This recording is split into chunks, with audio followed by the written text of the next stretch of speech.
할렐루야. 우리 옆 사람에게 예수님이 당신의 소망입니다. 이렇게 인사 한번 나누겠습니다.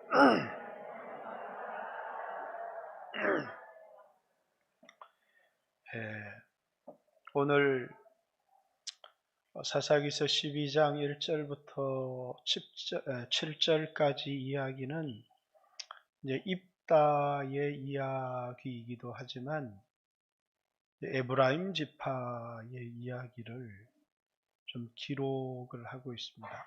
그래서 여러분이 입다의 이야기로 들어도 되지만 에브라임 지파의 이야기로 귀를 좀 기울여서 들었으면 좋겠다는 생각이 듭니다. 자, 성경에는 족보가 여러 개가 나옵니다. 누가복음의 족보는 예수님으로부터 이제 거꾸로 올라가서 하나님까지의 족보를 얘기하지만 주로 이제 족보는 크게 예수 그리스도까지, 그래서 아담에서부터 노아까지 족보가 창세기 5장에 기록되어 있습니다. 그리고 이제 창세기 11장에 보면 이제 노아에서부터 아브라함까지의 족보가 기록이 되어 있습니다. 그리고 이제 마태복음 1장에 보면 아브라함에서부터 예수 그리스도까지의 족보가 기록이 되어 있습니다. 그래서 이 세 족보를 연결을 하면 이제 족보가 통일이 되어지죠. 아담에서부터 노아까지의 족보, 노아에서부터 아브라함까지의 족보, 아브라함에서부터 예수 그리스도까지의 족보를 기록을 하고 있는데요.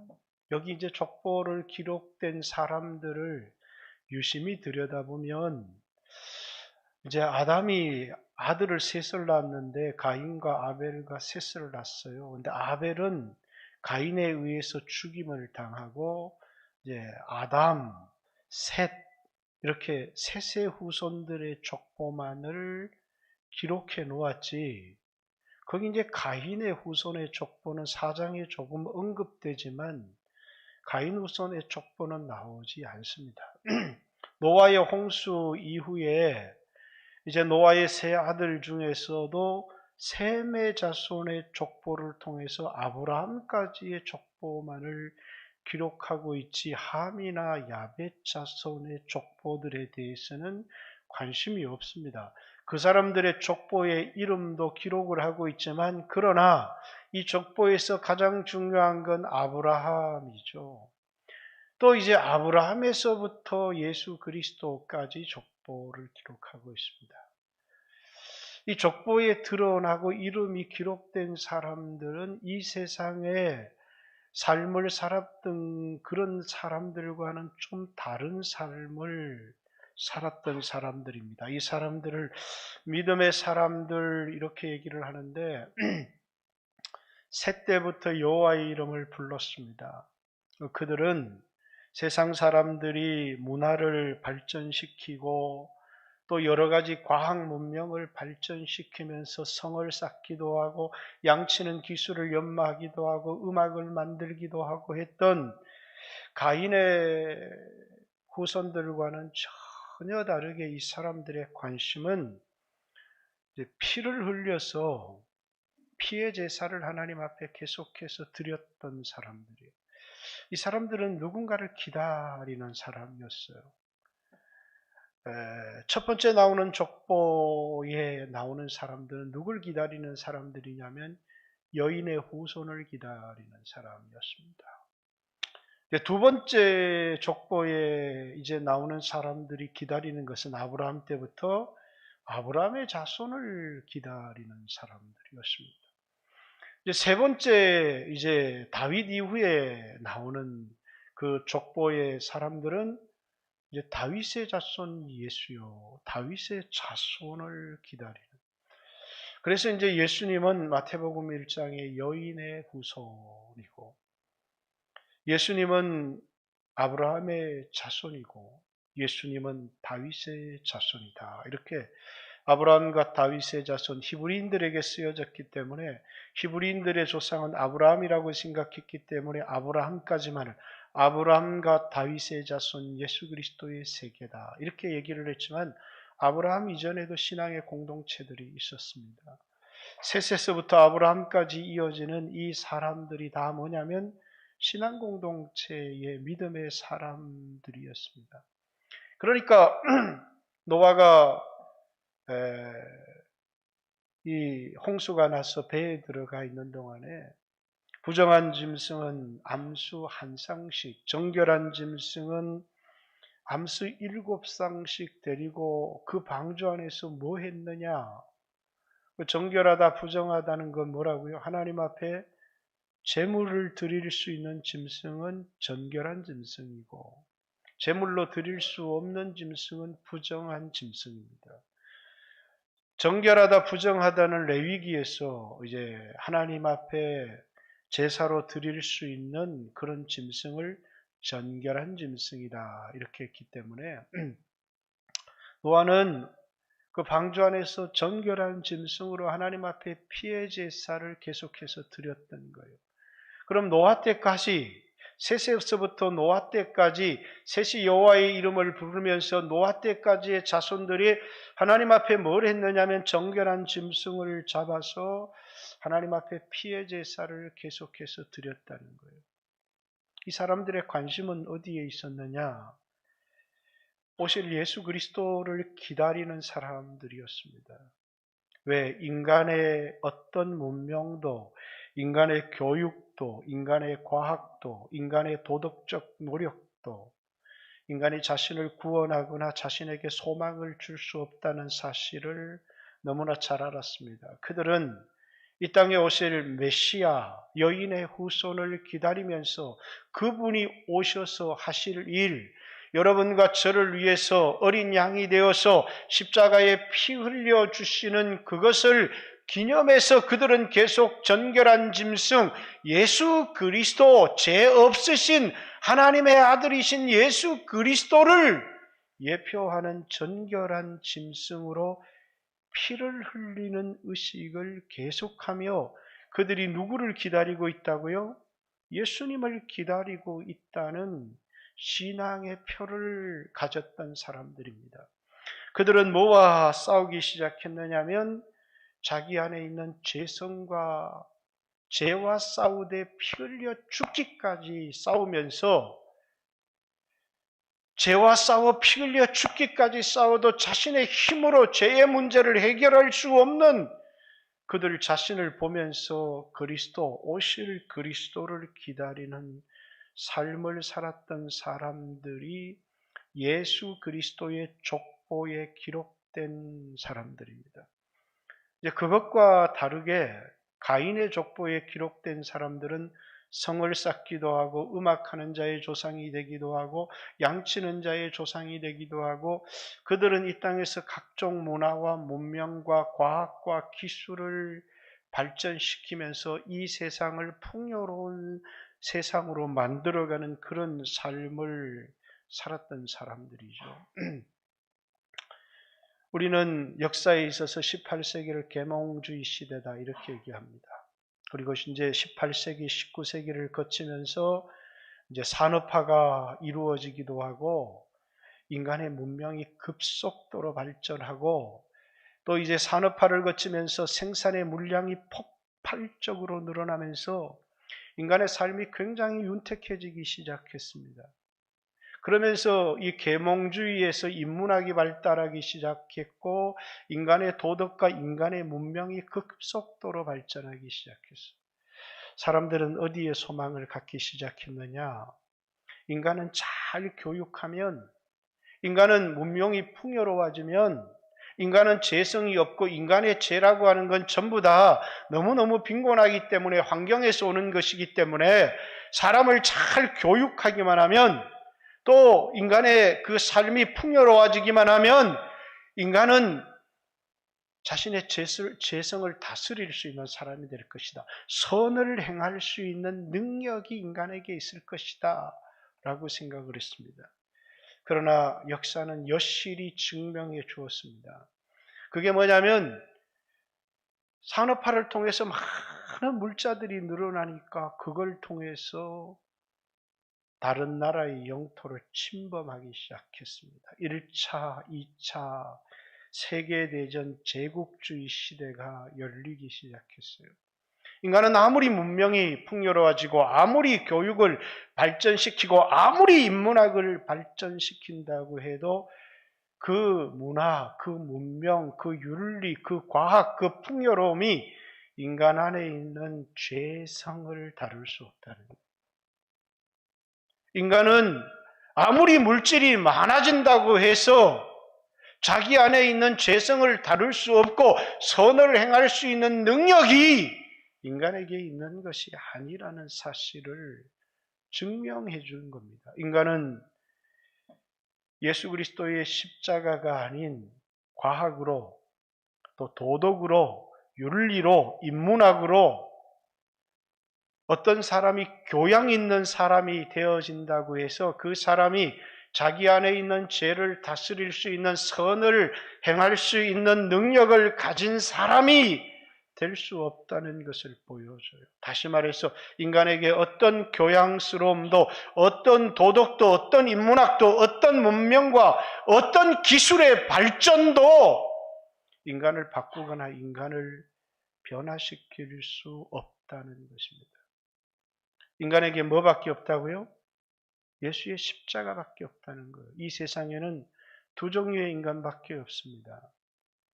문명이나 인간의 교육이나 인간의 교양에 소망을 두고 그것이 인간의 삶을 바꾸고 인간으로 윤리적인 사람, 인간으로 선을 행할 줄 아는 온전한 사람이 되게 할 것이라는 기대를 가지고 문화와 문명을 발전시켜 온 사람들.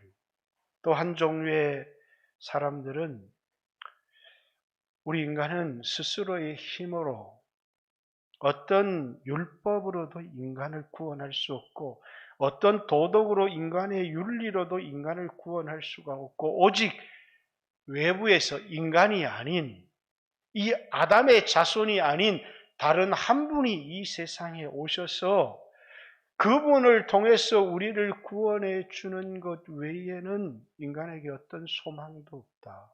그러면서 죄 없으신 그 말이 뭡니까? 정결한 짐승을 잡아서 피를 흘리는 의식을 통해서 이 땅에 오실 그리스도를 기다리는 사람들.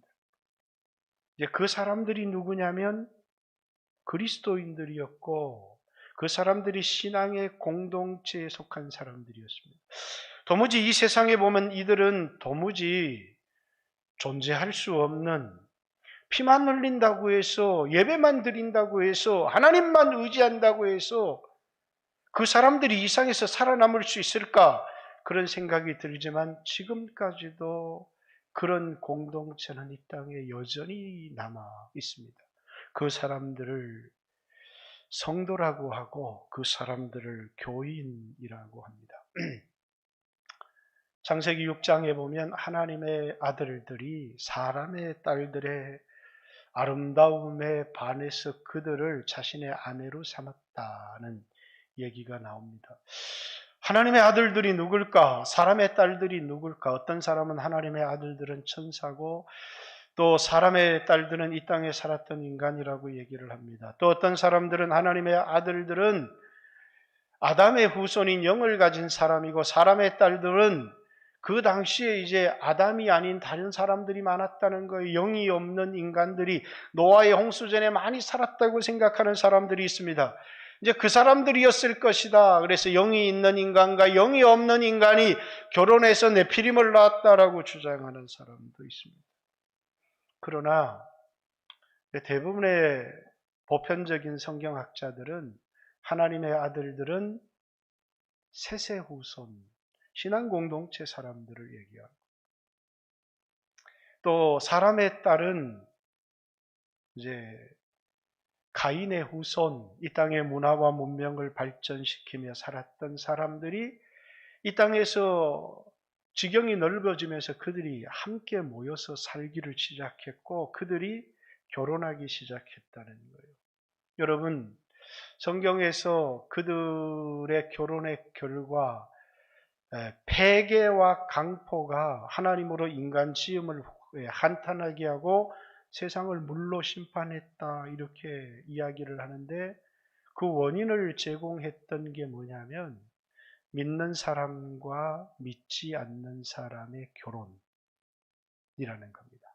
하나님의 아들들이 예수의 피에 소망을 두고 그리스도를 기다리던 사람들이 이 세상의 문화와 문명을 발전시키던 사람들을 아내로 맞이해서 결혼을 하며 살았는데, 그 결과 나온 게 뭐냐면 십자가의 소망을 두고 그리스도를 기다리는 사람들이 나온 게 아니고 이제 이 세상에서 폐괴를 행하며 강포를 행하며 음란하며 힘을 자랑하는 사람들이 나오기 시작했다는 거예요. 그래서 하나님이 세상을 물로 심판하고 거기서 누구를 남겼느냐? 노아와 8가족을 남겼다 이렇게 얘기를 합니다. 그 노아는 당시에 어떤 사람이었다고요? 의인이었다 이렇게 얘기합니다.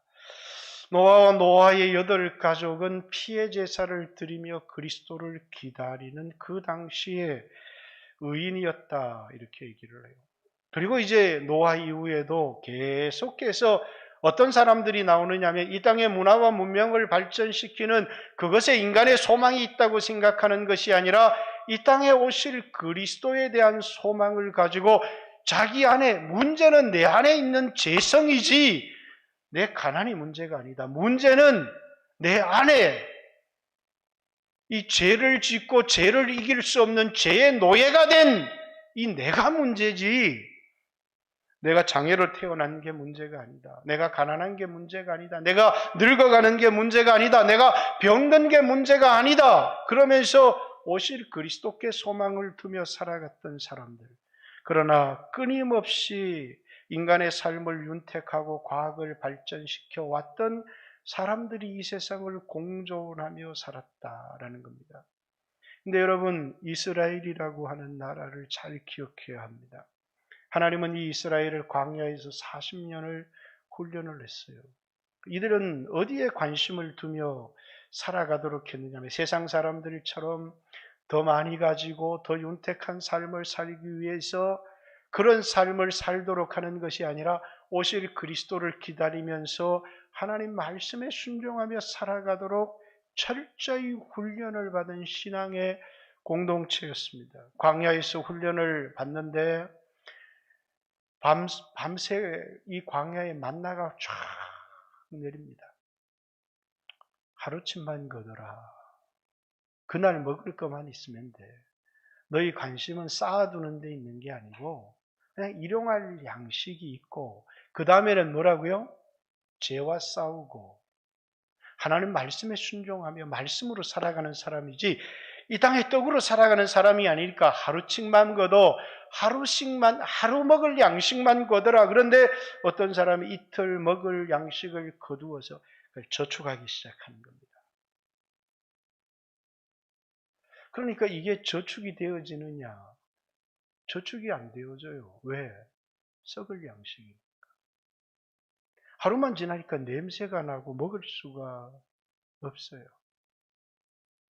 근데 여러분, 우리가 이 세상에서 금은 안 적잖아요. 금을 보관하고 이 땅에서 수 없는 땅을 사서 건물을 올리고 그건 안 썩잖아요. 그러니까 그걸 건물을 올리고 보관을 하고, 그래서 사람들이 많은 재산을 갖기를 원하고 거기에 소망을 두는데 예수님이 그런 사람들에게 얘기를 합니다. 썩을 양식을 위하여 일하지 말고 영생하도록 있는 양식을 위해서 하라. 어떤 사람들이에요? 오병이어의 떡을 먹고 배부르는 사람들이 예수님을 붙들어서 왕으로 세우면 그들이 편안하게 살 것을 기대해서 그들의 관심은 예수님에게 있는 것이 아니라 떡에 관심을 가진 사람들, 그 떡을 이 땅에 많이 쌓아둠으로 자신의 소망이 있다고 생각하는 사람들, 그 떡이 많아지면 많아질수록, 건물이 커지면 커질수록, 은혜의 창고가 든든하면 든든할수록 거기 자신의 안정감을 찾고 거기 소망이 있다고 하는 사람들, 그렇게 살아가는 사람들이 예수님을 통해서 예수님 우리의 주님이 되셔서 우리에게 더 많은 물질을 주십시오. 우리에게 더 많은 부여를 주십시오. 그렇게 예수님을 따르려고 했는데 예수님은 그들을 피하셨어요. 왜냐하면 난 너희들의 구주가 아니다는 거예요. 그러면서 우리에게 기도를 가르쳐 주셨어요. 주여 우리에게 백년치 양식만 주시옵시고, 이렇게 가르친 게 아니고 일용할 양식을 주님 앞에 구하게 하셨어요. 그래서 하늘에 계신 우리 아버지여, 우리 관심이 어디에 있어요? 당신의 이름이 높임을 받으시오며 당신의 나라가 이 땅에 임하게 해주시고 당신의 뜻이 이 땅에 이루어지게 해주십시오. 그걸 위해서 내가 구하는 것은 나에게 일용할 양식을 주십시오. 이게 마태복음 6장 9절부터 13절까지 나오는 주기도문의 기도입니다. 그러니까 사람들은 이 일용할 양식의 의미를 잘 알지를 못해요. 왜? 일용할 양식으로는 염려를 극복할 수가 없어요. 그래서 주의 일을 하라고 그러니까 우리는 그의 나라와 그의 의를 구하는 사람이고 하나님의 영광을 위하여 사는 사람들이고, 그리고 이미 그리스도가 이 땅에 오셔서 우리를 위해 십자가에 피 흘려 주셨으니 이 그리스도께 소망을 두고 땅끝까지 복음을 전하는 삶을 살라고 하니까 그래도 100년치 먹을 양식은 있어야 되지 않겠습니까? 그러면서 썩을 양식을 땅에다 막 쌓아두기 시작하는 겁니다. 그래서 주님이 뭐라고요? 너희 보물을 땅에 쌓지 말고 하늘에 쌓아두라. 그리고 염려하지 마라. 공중나는 새를 봐라. 들의 백합화를 봐라. 하나님이 이런 것도 먹이고 입히시지 않느냐? 하물며 너희일까 보냐? 그러면서 뭐라고요? 한날의 괴로움은 그날의 족하다. 하루치 먹을 양식이 있으면 족한 것이고 너희는 먼저 그의 나라와 그의 의를 구하라. 관심이 어디에 있는 거예요? 하나님 나라에 있는 거예요. 그리스도의 일에 관심을 가진 사람들이에요. 이 땅에 자신의 야망을 펼치는 사람들이 아니었다는 거예요. 그래서 우리에게 가르쳐준 기도가 주의 기도예요. 근데 우리는 주의 기도를 그렇게 사용하지 않아요. 저는 대학생 때 누구보다도 주기도문을 많이 했어요. 계속 주기도문을 외우고 하루는 주기도문을 24시간 동안 10,000번을 외운 적도 있어요. 왜 10,000번을 외운 줄 아세요? 주기도문 10,000번 하면 군대 면제시켜준다고 했어요. 주기도문을 10,000번을 외운 적도 있어요. 근데 주의 기도의 의미는 그런 게 아닙니다. 신령한 내 어떤 응답을 얻기 위해서 수리수리 마수리 수수리 사바 주문을 외우는 게 주의 기도가 아니에요. 주의 기도는 그 속에 깊은 의미를 담고 있어요. 이 땅의 문화와 문명, 이 땅의 많은 물질, 이 땅의 능력에 소망을 두며 살아갔던 사람들이 아니라 십자가에 못 박힌 그리스도께 소망을 두고 살았던 구약의 성도들이 그를 기다리며 끊임없이 피의 제사를 드렸던 사람들, 이 땅에 오셔서 십자가에 피 흘린 그리스도를 믿고 구원을 얻은 사람들이 땅끝까지 이 복음을 전하는 사람들, 그 사람들이 그의 나라와 그의 의를 구하는 사람들입니다. 하나님은 가나안 땅에 이스라엘 백성 12지파에게 땅을 공평하게 분배를 해 주었어요. 자, 이 땅은 하나님의 땅입니다. 이 땅은 내가 돈을 많이 벌어서 이웃지파의 땅을 사들일 수 있는 것도 아니고 또 이 땅을 넘어서 땅을 정복할 수 있는 것도 아닙니다. 그냥 자신에게 주신 것에 만족하는 겁니다. 그리고 뭐 하는 겁니까? 그리스도를 기다리며 죄와 싸우며 살아가는 사람들이에요. 의미가 땅덩어리를 높이고 부자가 되고 높은 자리에 올라가고 문화가 발전하고 교양 있는 사람이 되어지는 것이 그 사람들의 목적이 아니라 십자가의 소망을 두고, 그래서 땅에 매매가 금지되어 있어요. 하나님이 그 지파의 크기대로 사람의 수대로 그 땅을 족속대로 가족대로 분배해 주었습니다. 그리고 뭐라고요? 남의 것을 빼앗으면 안 돼요. 그래서 구약에 나온 죄 중에 아합이 그 나물밭을 얻기 위해서 사람을 죽인 사건. 그게 가장 큰 아합 가문의 왜? 자기 것에 만족하지를 않았기 때문에. 오늘 본문의 얘기는 사사기 시대 하나님의 백성들이 얼마나 타락했는가를 보여줍니다. 자, 길라앗이 살았던 곳은 요단 동편 땅입니다. 근데 그 땅에 이제 길라앗이 하나님께 범죄하니까 하나님이 암몬 자손을 일으켜서 18년 동안 고통을 받게 했습니다. 회개하고 돌아오라는 겁니다. 암몬 자손들이 와서 이 땅은 옛날부터 우리 땅이었다. 이 땅에서 나가. 이렇게 얘기한 겁니다. 그러니까 입다가 와서 얘기합니다. 이 땅은 암몬 자손의 땅이 아니라 아모리 족속의 땅이었다. 하나님께서 아모리 왕 시온 헤스본 왕으로부터 우리에게 주신 것이다. 하나님께서 우리에게 주신 것을 우리가 빼앗기겠느냐. 너희는 너희 왕, 너희 신 그모스가 너희에게 준 땅에서 너희가 뺏기겠느냐. 이 땅은 우리 하나님께서 우리에게 주신 땅이다. 그리고 암몬과 전쟁을 해서 승리를 거두었습니다. 여기 오늘 본문에 보면 암몬 족속과 전쟁을 벌일 때 길르앗 사람들에게 가장 가까웠던 형제가 있어요. 누굴까요? 에브라임입니다. 요셉 지파의 두 형제는 이제 에브라임과 므낫세였는데 므낫세는 지파가 둘로 나뉘어졌어요. 그래서 동쪽의 반, 서쪽의 반. 그래서 므낫세 반 지파, 루벤 지파, 갓 지파, 므낫세 반 지파가 요단 동편에 살았는데 이 전쟁에 치른 길르앗 이 지역은 므낫세 반 지파의 땅입니다.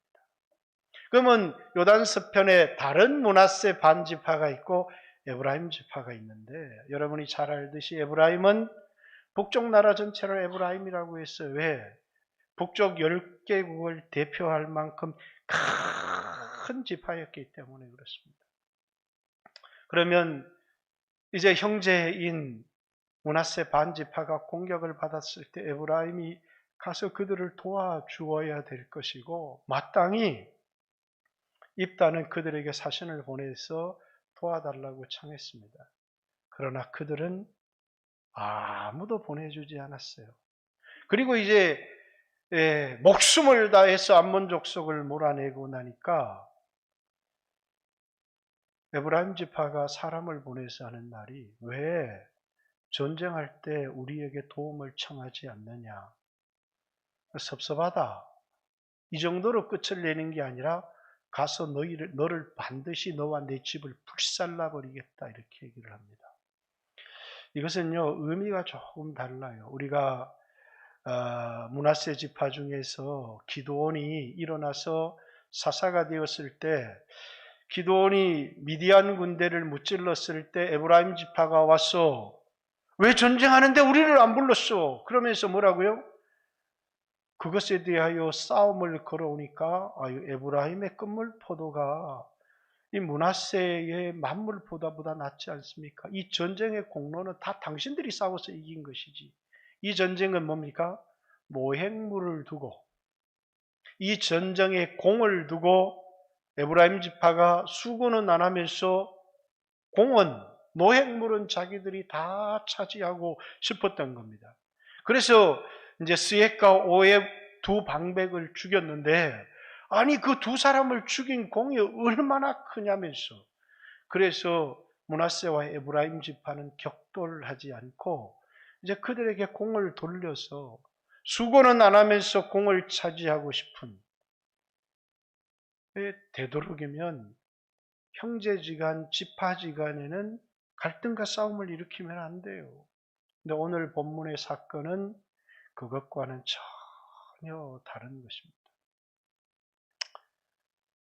이 길르앗 므낫세 반지파가 죽을 힘을 다해 전쟁을 해서 암몬 사람들을 몰아내고 나니까 에브라임 사람들이 그 땅에 대한 욕심이 생긴 겁니다. 암몬도 차지했는데 우리가 차지하면 안 돼? 라는 생각이 들면서 뭐라고요? 시비를 건 거예요. 그 시비의 제목이 전쟁할 때 왜 우리를 안 불렀어? 가서 너와 내 집을 불살라 버리겠다. 이렇게 얘기를 하면서 그들이 하는 말이 그거예요.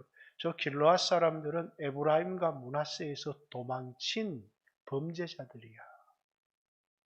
그 말은 무슨 뜻이에요? 그 땅을 우리가 차지하고 그 범죄자들을 다 몰아내 버리겠다는 것입니다.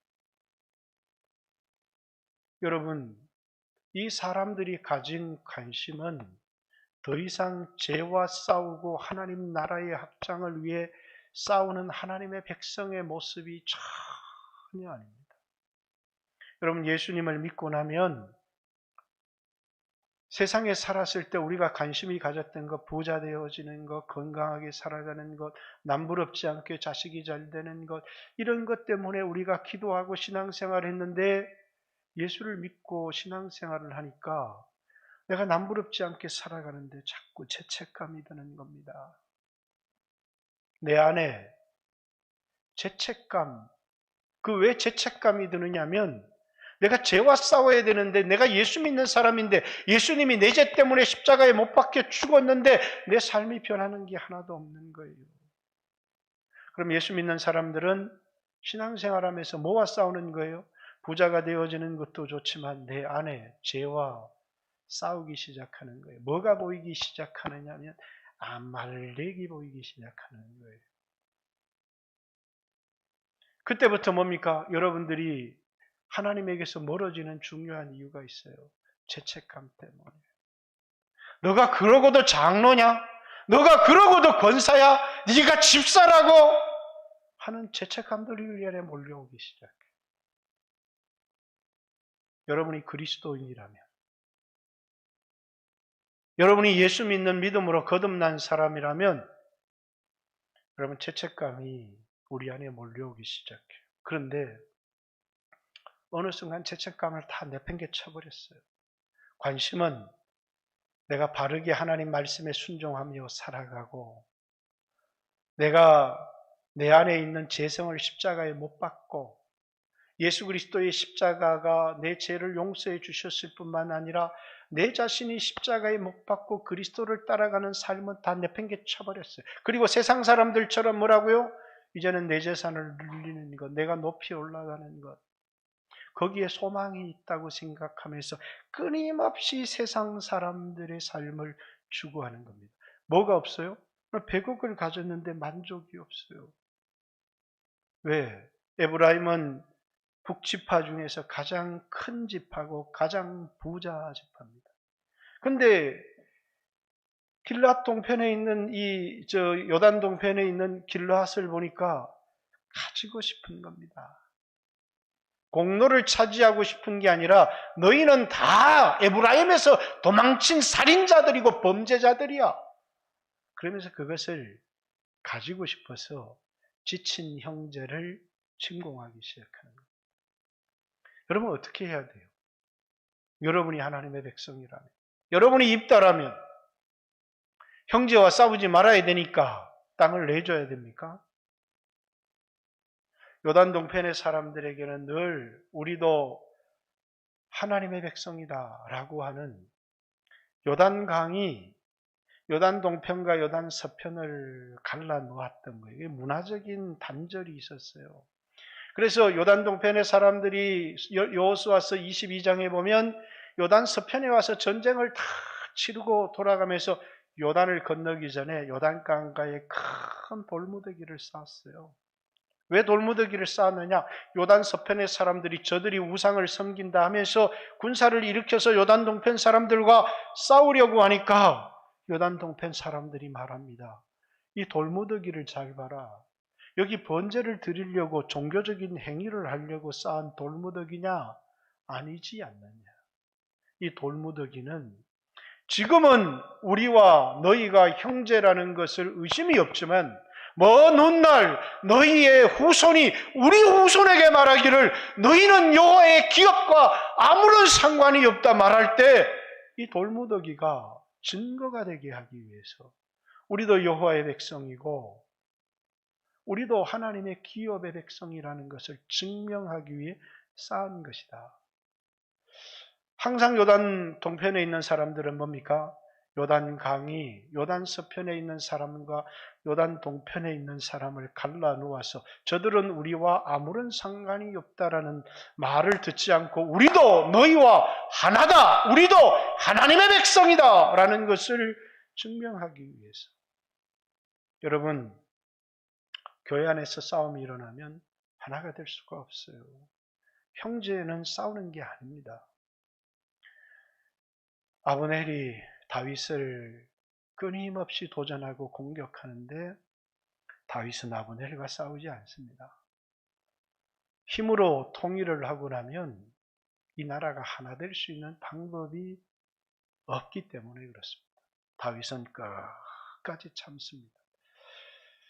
북쪽에 있는 이 에브라임 지파의 사람들이 나라를 들고 베냐민의 장로들뿐만 아니라 장로들이 와서 다윗에게 나라를 바칠 때까지 기다립니다.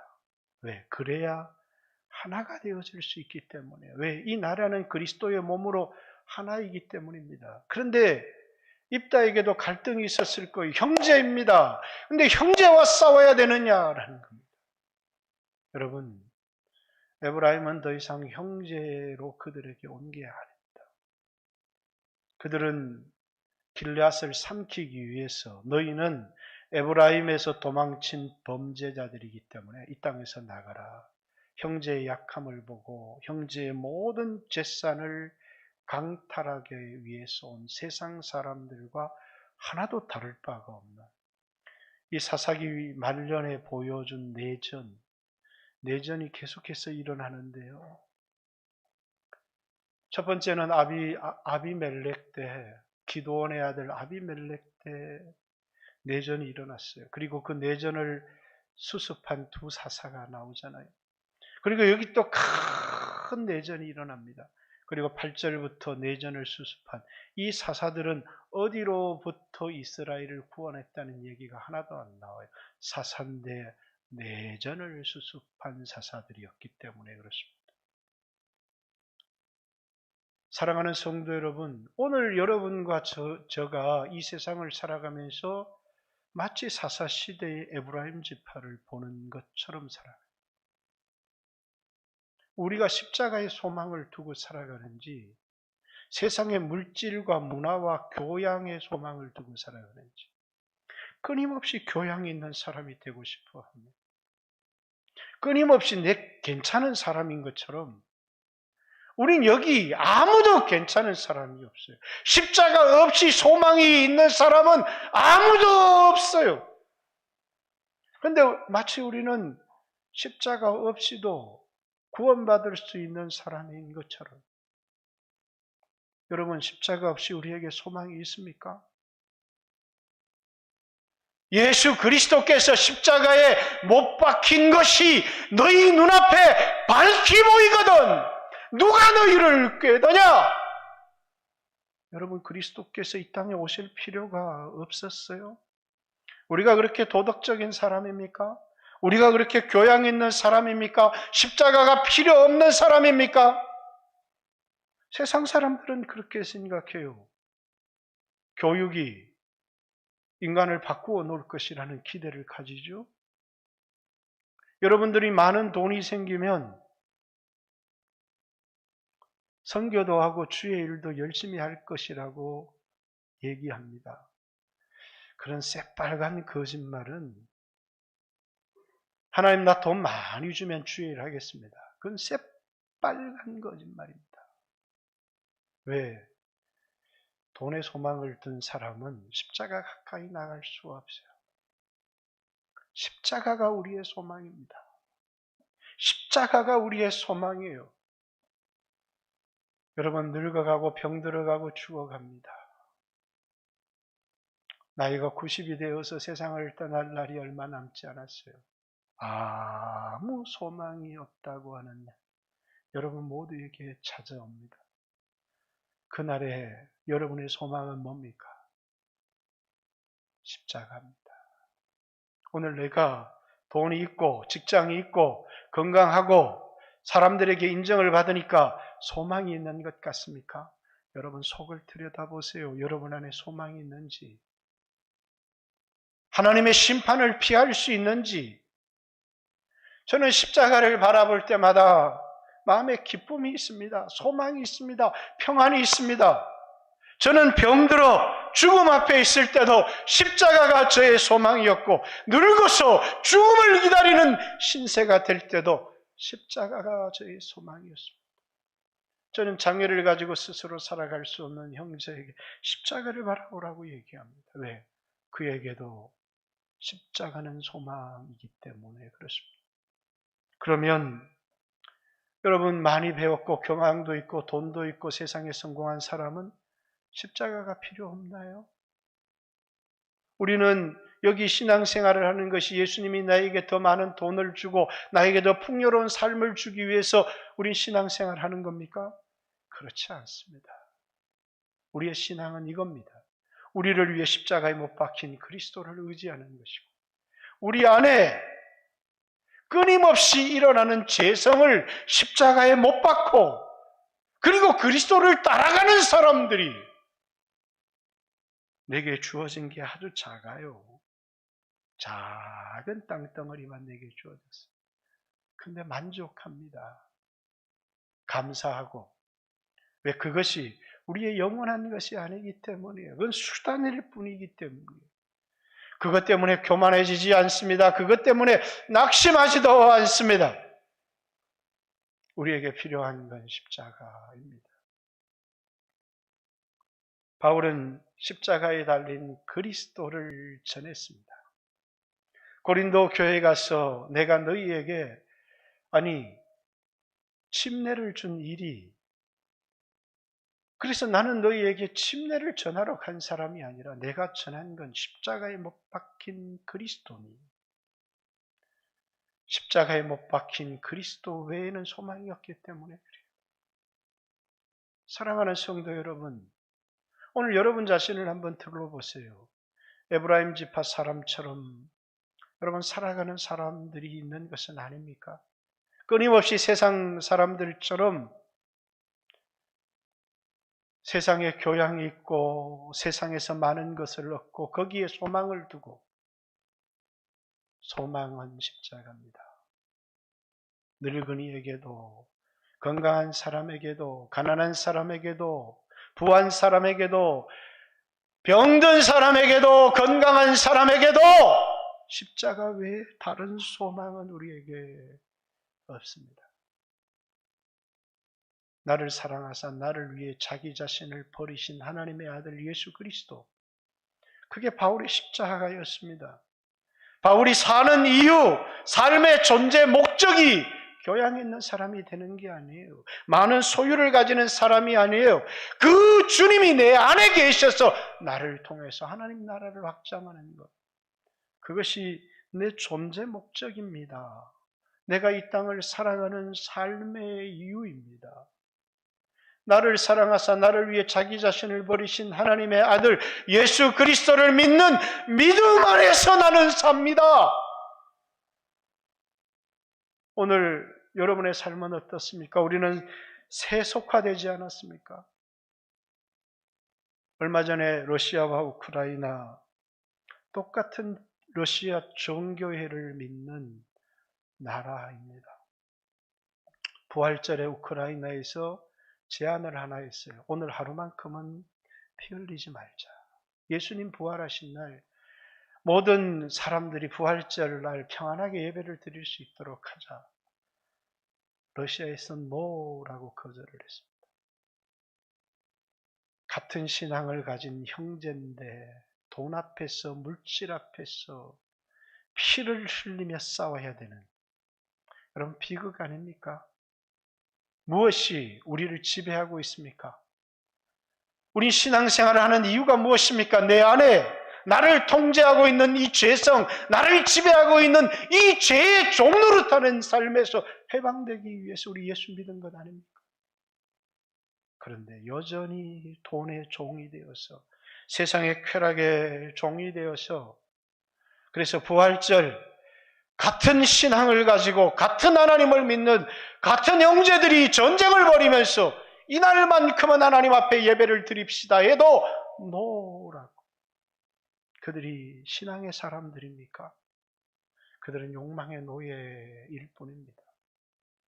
사랑하는 성도 여러분, 여러분과 제가 이 세상을 살아가면서 십자가에 못 박힌 그리스도 앞에 다시 엎드리십시오. 우리의 싸움은 세상 것을 얻기 위하여 싸우는 것이 아니라 예수 그리스도와 함께 십자가에 못 박혀서 더 이상 이 죄의 몸이 멸하여 죄의 종노릇하지 않기 위해서 우리 이 땅을 살아가는 것입니다.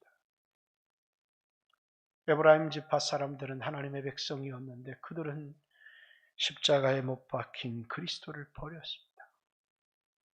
그들은 십자가에 못 박힌 그리스도를 따라가기 위해서 십자가 지는 삶을 버렸습니다.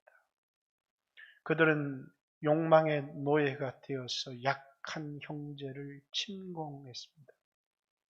그것이 오늘 교회의 모습이고 사사시대에 하나님을 떠난 그리스도의 십자가를 떠난 우리를 사랑하사 우리를 위해 십자가에 달리신 예수 그리스도를 잊어버린 그리고 오직 물질과 세상의 문명의 노예가 되어 살아가는 이 땅의 하나님의 백성들의 모습입니다. 그리고 그것이 끝을 가지고 오는 것입니다.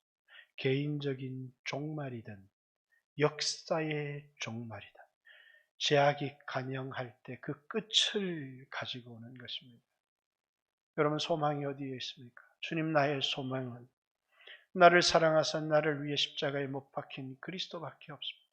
주님 나의 소망은 저도 좀 더 좋은 환경에 살고 싶습니다. 좀 더 여유로운 삶을 살고 싶습니다. 그러나 그런 소망을 가질 수 있지만 우린 자족합니다. 우린 그걸 위해서 살아가는 사람들이 아닙니다. 나에게 주어진 것에 만족하고 감사하고 자족합니다. 그리고 날마다 자기 자신의 십자가에 못 박고 그리스도를 따라가는 삶을 살아가는 사람들. 오늘 예수님이 십자가에 못 박힌 것이 여러분의 눈앞에 밝히 보이지 않습니까? 왜 절망하십니까? 병들었다고 절망하십니까? 늙었다고 절망하십니까? 가난하다고 절망하십니까? 장애를 가졌다고 절망하십니까? 십자가에 못 박힌 그리스도가 우리 눈앞에 밝히 보이거늘 무엇이 우리를 절망하게 할 수가 있겠습니까? 여러분에게 어떤 환경이 주어졌든 그 속에서 여러분을 죄짓게 하는 여러분의 제약된 욕망과 싸우십시오. 피 흘려 죽기까지. 너희가 죄와 싸우되 아직 피 흘려 죽기까지는 대항하지 않았다. 우리가 싸워야 될 싸움은 돈을 얻기 위해서 세상의 것을 얻기 위해서 형제의 것을 빼앗는 싸움이 아니라 내 안에 그 제약된 욕망을 십자가에 못 박는 싸움을 싸웠던 사람들이 믿음의 길을 걸었던 우리의 선배들이었고 우리의 조상들이었고 우리의 형제들이었습니다. 그것이 우리가 가야 될 이 땅의 그리스도인의 삶입니다. 이 강단에서 수없이 여러분의 욕망을 자극하는 말을 들었습니까? 이렇게 하면 여러분이 부자가 된다는 이야기를 들었습니까? 이렇게 하면 여러분의 자녀들이 성공할 수 있다는 얘기를 들었습니까? 그러면서 예수님 십자가의 얘기를 들었습니까? 하나님의 아들이 죄 있는 그런 육신의 모양을 입고 이 땅에 오셔서 여러분과 저를 위해 피 흘려 죽으셨다는 십자가에 못 박힌 그리스도 외에는 나는 그 어떤 것도 알지 아니하기로 작정했다는 바울의 이야기를 들으셨습니까? 사랑하는 성도 여러분, 다시 십자가를 바라보시기를 바랍니다. 그리고 그 십자가에 못 박힌 그리스도를 바라보며 내 안에 있는 욕심과 싸우시길 바랍니다. 내 안에 있는 옛사람을 십자가에 못 박히는 이 싸움을 싸우는 동안에 그리스도께서 우리에게 한량없이 성령을 부으시고 우리에게 은혜를 주실 것입니다. 그러나 어느 순간 나에게 이 싸움이 없어졌습니다. 옛사람과의 치열한 싸움이 없어졌어요. 내 자신을 죽이는, 나는 날마다 죽노라 하는 이 싸움이 없어져 버렸어요. 오직 남의 것을 빼앗고 탐하는 싸움이 우리에게 있을 뿐입니다. 그건 그리스도인이 아닙니다. 입다의 손에 멸망했던 에브라임, 누구만 죽였어요? 십볼렘만 죽였어요. 에브라임과 므낫세를 가르는 건 강이었는데 방언의 차이가 있었어요. 그러니까 살, 관광을 강간 이렇게 얘기합니다. 경제를 갱제 이렇게 우리나라도 그런 대통령이 계셨죠. 그렇듯이 이 두 지역을 갈라놓는 건 방언이었습니다. 요단 나루턱을 점령한 입다가 그 요단을 넘어서 에브라임을 침공하지 않아요. 그래서 어디 사람이냐 이렇게 묻습니다. 우리는 이 길르앗 사람이다. 외모가 똑같고 언어가 똑같으니까요. 그러니까 뭐 해보라고요? 쉽볼레 대바. SH 발음이죠. 그러니까 쉽볼레에서 S 발음을 합니다. 쉽볼레. 그 사람은 죽임을 당하죠. 누구만 죽였어요? 욕망 때문에 요단을 넘은 사람들만 죽인 겁니다. 우린 형제를 죽여서는 안 됩니다.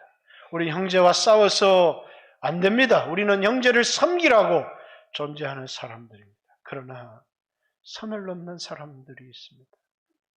강을 넘어가는 사람들이 있어요. 형제의 것을 탐하는 사람들이 있습니다. 그들은 죽임을 당했습니다. 사랑하는 성도 여러분, 오늘 여러분과 저도 오늘 내가 싸워야 될 싸움, 내가 걸어야 될 길이 어떤 길인지를, 세상 사람들이 가는 넓은 길, 쉬운 길, 평안한 길, 욕망의 길이 아닌 세상 사람들이 볼 때 초라해 보이고 작지만 십자가를 지고 그리스도를 따라가는 그 길, 세상을 포기할 수 없나요? 교양스러움을 포기할 수 없나요? 수없는 사람들의 존경과 성공의 부러움을 포기할 수 없나요? 그것이 여러분에게 영원한 소망을 가져다 준다고 생각합니까? 여러분이 가진 모든 것은 썩습니다. 주님께 쓰여지지 못한 모든 것은 아무런 의미가 없습니다. 육체가 건강해도 주님 앞에 쓰여지지 못하는 육체는 죄악의 도구일 뿐입니다. 수천억의 물질을 가지고 있어도 주님 앞에 쓰여지지 못하는 의미는 아무런 의미가 없습니다. 그건 자신의 욕망의 도구일 뿐입니다. 사랑하는 성도 여러분, 오늘 다시 십자가 앞에서 하나님의 아들이 왜 이 땅에 사람의 몸을 입고 십자가에 죽으셨을까요? 그 길 외에 다른 길이 우리에게 없었기 때문에, 우리를 구원해 줄 다른 길이 없었기 때문에, 우리에게 다른 소망이 없기 때문입니다. 오늘 십자가에 못 박힌 그리스도가 여러분의 소망이 되기를 원하고, 주님이 가신 그 길을 따라가는 참된 그리스도인으로 이 세상을 살아가기를 주님의 이름으로 부탁하고 축복합니다. 같이 한번 주여 하신 후에 하나님 앞에 한번 기도했으면 좋겠습니다. 늘 제 설교는 무거운 것 같아요. 우리 안에 갈등을 불러일으키는 것 같아요. 그러나 이것이 우리가 가야 될 믿음의 길입니다. 주님, 믿음의 길을 가게 해 주십시오. 다시 십자가 앞으로 돌아올 수 있게 해 주십시오. 십자가 앞에서 내가 살아야 될 삶을 주여 보게 해 주십시오. 나를 위해 십자가에 못 박힌 그리스도 앞에 오늘 내 삶이 썩을 것, 헛된 것 위하여 살아가고 있지는 않는지 돌아보고 주여 하신 후에 돌이키기를 원합니다. 주님을 따라가기를 원합니다. 내려놓았던 십자가를 다시 집니다. 그리고 좁은 길, 좁은 문, 험난한 길이라고 하는 그 길을 주님 따라갑니다. 같이 한번 주여 하신 후에 하나님 앞에 기도합니다. 주여